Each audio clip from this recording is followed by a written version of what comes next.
로마서 8장에는 우리 복음의 중심인 예수 그리스도에 대한 이야기를 소개하기도 하지만 이 복음을 이루어가는 과정 속에 삼위일체 하나님, 성부 하나님, 성자 예수님, 성령 하나님에 대한 이 세 분이 우리에게 주어지는 이 복음의 중심을 이루신다는 것, 또 이 복음의 아주 중요한 각자의 역할을 감당하신다는 이야기를 오늘 성경이 우리에게 소개합니다. 복음과 삼위일체에 대해서 오늘 성경이 우리에게 말씀하고 있는 겁니다. 다시 말해 오늘 성경 말씀 1절부터 보면 예수 안에 있는 자, 복음의 중심은 예수 그리스도이십니다. 그렇다면 그 복음의 중심이신 예수 안에 있는 자들에게 주어지는 그 결과, 다시 말해 복음을 통해 우리의 삶 속에 주어지는 그 결과에 대한 시작 부분을 예수 안에 있는 자로 소개합니다. 1절 말씀에 보면 결코 정죄함이 없다라고 이야기합니다. 정죄라는 것은 죄인이라고 규정한다는 의미가 있습니다. 다시 말해 사탄은 끊임없이 우리에게 죄인이라고 우리를 규정합니다. 죄인이기 때문에 하나님의 나라에 들어갈 수 없고, 죄인이기 때문에 하나님을 만날 수 없고, 또 죄인이기 때문에 우리의 삶이 이러이러한 많은 제한과 또 한계를 지닌다라고 이야기를 하죠. 그런데 성경은 우리에게 주신 복음을 통해 죄인이었던 우리가 그리스도 예수 안에 있게 된 이 복음을 통해 우리의 정죄함, 죄인이라고 더 이상 규정하지 않는, 죄인이라고 칭하지 않는 그런 은혜가 주어졌다는 것을 이야기합니다. 이것은 굉장히 중요하죠. 우리가 죄인이 아니고 의인, 의롭다 하심을 입은 자가 되는 것은 다시 하나님과의 관계가 회복된다는 의미가 되는 것이고, 또 죄인이 아닌 우리가 의롭게 된 우리의 삶을 통해 다시 하나님과 함께 살아갈 수 있는 은혜가 우리의 삶 속에 주어지기 때문이죠. 2절 말씀에 보면 또다시 그리스도 예수 안에 있는 자에 대한 이야기를 하면서 생명의 성령의 법이 우리를 사망의 법에서 너를 해방하였다라고 말합니다. 그래서 예수 안에 있음을 통해서 우리가 죄인이 아니게 되고, 더 나아가서는 우리를 묶고 있던 죄와 사망의 법에서 우리가 해방, 자유함을 얻게 되는, 더 이상 묶여서 인생의 삶을 살아가지 않음을 이야기합니다. 과거의 우리의 삶에 묶일 필요도 없고, 우리를 묶고 있던 수많은 얼개와 굴레 속에 인생의 삶을 살아갈 이유가 없다는 것을 그리스도 예수 안에 있는 복음 안에 있는 자들에게 주신 하나님의 은혜를 소개합니다. 그리고 한 가지 더 설명하기를 10절 말씀에 보면 그리스도께서 너희 안에 계시면 몸은 죄로 말미암아 죽은 것이나 영은 의로 말미암아 살아있는 것이다. 자, 그리스도께서 우리 안에 계심을 통해서 몸은 죽을지라도, 우리의 육신의 몸은 그리스도 안에서 죽을지라도 우리 영은 다시 살아나게 되는 부활의 은혜를 우리에게 소개하고 있습니다. 복음의 중심이신 예수님 안에 있다는 것, 이것이 우리의 삶에 더 이상 정죄함도 없고 죄와 사망의 법에서 우리를 자유하게 하고 우리의 몸이 다시 살아나게 만드는 그런 하나님의 은혜가 주어진다는 것을 우리에게 설명하고 있습니다. 자, 그렇다면 성부 하나님께서는 이 복음에 어떤 역할을 하시는가를 오늘 성경 말씀인 3절은 이렇게 말을 하죠. 율법이 육신으로 말미암아 연약하여 할 수 없는, 율법이 가지는 한계로 인해 우리가 더 이상 나갈 수 없는 한계도 지니게 되는 것이 우리의 인생입니다. 그런데 그것을 하나님이 하시는데 어떻게 하시는가 하면 죄로 말미암아 자기 아들을 죄 있는 육신의 모양으로 보내셨다라는 겁니다. 자신의 아들을 이 땅 속에 보내신 이유는 우리를 구원하기 위함인데, 그 구원의 방법이 이렇습니다. 육신의 죄를 정하사 4절 육신을 따르지 않고 영을 따라 행하는 우리에게 율법의 요구가 이루어지게 하려 함이라. 율법의 요구는 죄를 지은 모든 자들이 어린 양과 같이, 또 소와 같이 죽음을 당해야 되는, 율법이 정한 규례에 따라서 그 결과를 만들어내야 되는 그런 일들이 일어나게 되죠. 그것이 율법입니다. 죄를 지었기 때문에 속죄제를 드리고 속건제를 드리고, 또 우리의 삶이 하나님 앞에 관계를 위해서 화목제를 드려야 되는 그런 존재로 우리의 삶이 율법이 정한 겁니다. 율법의 요구입니다. 그런데 그 율법의 요구를 어떻게 만족시키셨는가 하면 죄 없으신 자신의 아들을 보내셔서 죄 있는 육신의 몸을 이 땅에 입고 오게 하심을 통해 율법의 요구에 따라 속죄제물, 바로 그 속죄제물 화목제물로 그 아들을 이 땅 속에 죽이심을 통해서 율법의 모든 요구를 충족시킴을 통해 우리에게 구원이라는 은혜를 허락해 주신 겁니다. 바로 이 복음의 어떤 의미에서는 하나님께서 하신 일, 우리가 그럴 만한 자격이 있는 존재도 아님에도 불구하고 하나님의 은혜가 우리의 삶 속에 임하여서 그러한 결과를 만들어 내었다라는 것을 성경이 우리에게 말하고 있습니다.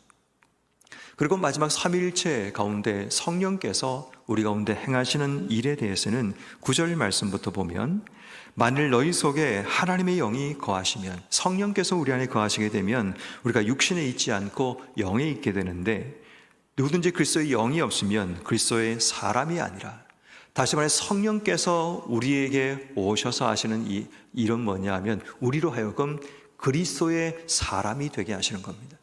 다시 말해 우리의 정체성을 바꾸시는데, 그분의 영이 우리 속에 들어오셔서 우리가 하나님의 사람으로, 하나님의 자녀로 세우실 뿐 아니라 그리스도의 사람이 되는 그런 하나님의 은혜를 주시는데, 11절 말씀에 예수를 죽은 자 가운데 살리신 이의 영이 너희 안에 거하시면, 여기서 말하는 성령께서 이 복음을 우리 속에 주시면서 우리 안에 내주하시는 은혜가 주어지는 것을 이야기하죠. 그러면 그래서 예수를 죽은 자 가운데 살리신 이가 너희 안에 거하시는 그의 영으로 말미암아 너희 죽을 몸도 살리시리라. 죽어버린 우리의 영, 죽을 영들을 살리시는 생명의 은혜가 성령을 통해 우리에게 주어지고, 우리의 삶이 성령을 통해서 생명의 능력으로 주신 삶을 살아가게 되는 그 결과에 이르게 됨을 이야기합니다. 다시 말해 이 로마서에서 강조하고 있는 가장 핵심적인 원리가 복음입니다. 이 복음의 중심은 예수 그리스도이신데, 예수님께서만 우리에게 복음이 되시는 것이 아니라 그 예수를 이 땅에 보내신 하나님, 성부 하나님, 그 하나님의 하신 일을 통해서 예수의 구원이 우리 속에 주어지게 되고, 또 성령이 우리에게 계시지 않으면 누구든지 그리스도를 주라고 시인할 수 없게 하시는 바로 성령께서 우리 가운데 도우시고 역사하심을 통해서 우리가 이 복음을 받아들일 수 있는 그런 은혜가 주어지게 됩니다. 그래서 결국 우리가 구원받게 되는 것은 신학적으로 성부, 성자, 성령 하나님의 사역을 통해 우리에게 주어지는 결과입니다. 성부 하나님의 은혜, 성자 예수님의 구원, 성령 하나님의 우리 가운데 거하시고 내주하시고 역사하시고 도우시는 바로 그 역사들이 결국 우리로 하여금 하나님의 복음을 영접하게 만드는 결과로 이어지게 되는 겁니다.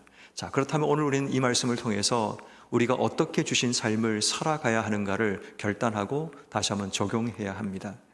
성자, 성부, 성령 하나님의 역사 가운데 우리에게 주신 구원을 경험하고 하나님의 구원 안에 주신 삶을 살아간다면, 우리가 무엇을 믿어야 되는지를 이 로마서가 11장까지 계속해서 우리에게 반복해서 무엇을 믿어야 되는가, 그것을 이야기하고 있다면 우리는 이 믿어야 될 대상이신 성부, 성자, 성령 하나님을 통해 어떻게 우리의 삶을 살 것인가를 결단해야 합니다.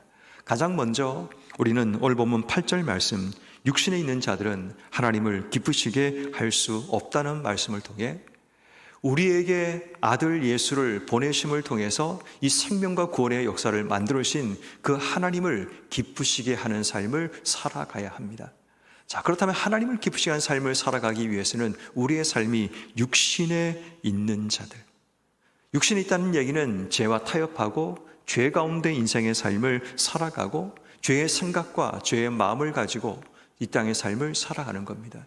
다시 말해 육신에 있다는 이야기는 우리의 삶이 그리스도를 통해서 구분되지 못한, 거룩하게 구별되지 못한 삶을 사는 자들을 육신에 있는 자라고 이야기합니다. 그렇다면 오늘 우리가 하나님을 기쁘시게 하는 그 삶을 살기 위해서는 죄와 단절, 죄를 미워하고 죄를 내 삶 속에서 끊어버리는, 다시 말해 끊임없이 내 삶 속에 올라오는 이 죄의 욕망들, 또 죄의 본성들을 제어하고 또 그것을 잘라버리는 그 결단이 오늘 우리에게 가장 먼저 요구됩니다. 왜냐하면 우리에게 주신 복음이 하나님께서 예수를 통해서 하신 일을 통해 우리에게 주어졌다면 오늘 우리는 하나님을 기쁘시게 하는 그 삶을 위해서 죄를 끊어버리고 죄를 미워하고 죄와 단절하는 삶을 결단하며 주신 삶을 살아가야 합니다.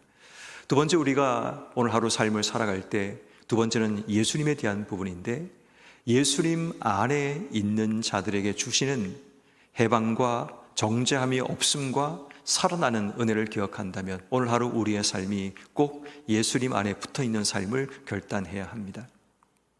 예수 안에 있다는 이야기는 한마디로 말해서 예수님이 우리 인생의 주인 되는 삶을 의미합니다. 다시 말해 주인 되는 삶이 예수님이라면 우린 예수님께 물어야 하고 그분의 뜻이 뭔가를 찾아야 하고 모든 선택과 판단의 시간 앞에 하나님 앞에 무릎 꿇는 자세가 필요합니다.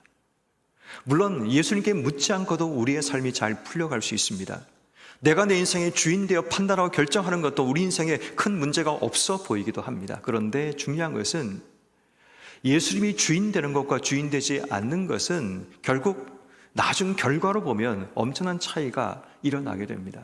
처음에는 같은 결론처럼 보이고 그렇게 흘러갈지라도 예수가 주인 되지 않으면 꼭 우리의 삶에는 우리가 원하는 욕심과 우리의 욕망들이 그 안에 나타날 수밖에 없는 겁니다.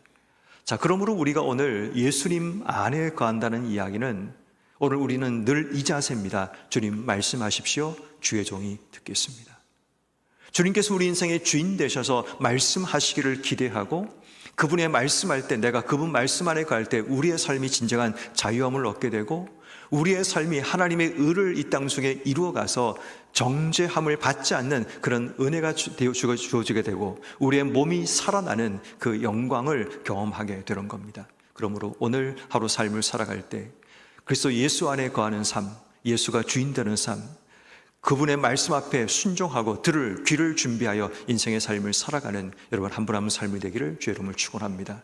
마지막 세 번째, 우린 삼위일체의 마지막 세 번째, 성령께서 우리 안에 거하시는 삶을 살아가야 합니다. 자, 오늘 성경 말씀인 5절 말씀은 이렇게 얘기하죠. 육신을 따르는 자는 육신의 일을, 영을 따르는 자는 영의 일을 생각한다.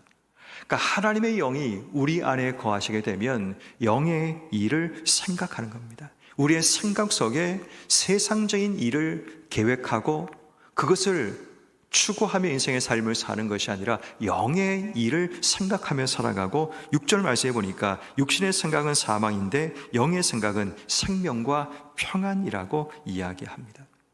그러니까 영의 생각 그리고 우리의 영의 마음을 가지고 영의 일을 생각하며 주신 삶을 살아가는 삶이 우리에게 요구된다는 거죠. 7절 말씀에 보면 육신의 생각은 하나님과 원수가 되고 하나님의 법에 불복하지 아니할 뿐 아니라 할 수도 없다라고 이야기합니다. 그러므로 우리가 오늘 결단해야 될 삶은 영의 생각과 영의 일을 우리가 생각하며 주신 삶을 살아가야 합니다. 왜냐하면 하나님 영이 내 안에 거신다면 그분께서 내게 주시는 생각, 그분께서 우리에게 원하시는 일을 이 땅 속에 감당하며 살아가는 것이 삼위일체 하나님을 통해 내 삶 속에 주셨던 그 복음을 가진 자가 살아가는 삶의 방식이 됩니다. 그러므로 삼위일체 하나님께서 우리에게 복음을 주셨고 우리의 삶이 이전과 다른 새로운 삶을 살아가게 하셨다면 이제 우리는 삼위일체 하나님을 위해서 오늘 하루 내가 무엇을 하며 살 것인가를 결단해야 됩니다. 성부 하나님을 위해서 기쁘시게 하기 위해 우린 육신으로 살아가는 삶, 죄를 끊어버린 삶을 결단해야 되고 성자 예수님 안에 거하는 그 삶을 통해 예수가 내 인생의 주인 되는 삶을 살아가는 결단을 하며 살아가야 되고 성령 하나님이 우리 속에 계심을 통해서 육신의 생각이 아니라 영의 생각을 육신의 일이 아닌 영의 일을 하며 살아가기로 결단하는 여러분 한 분 한 분 되셔서 오늘도 내 삶을 통해 기쁜 소식인 복음이 내 삶을 기쁘게 만들고 내 주변 사람을 기쁘게 만들어 가시는 여러분 한 분 한 분 되기를 주의 이름으로 축원합니다.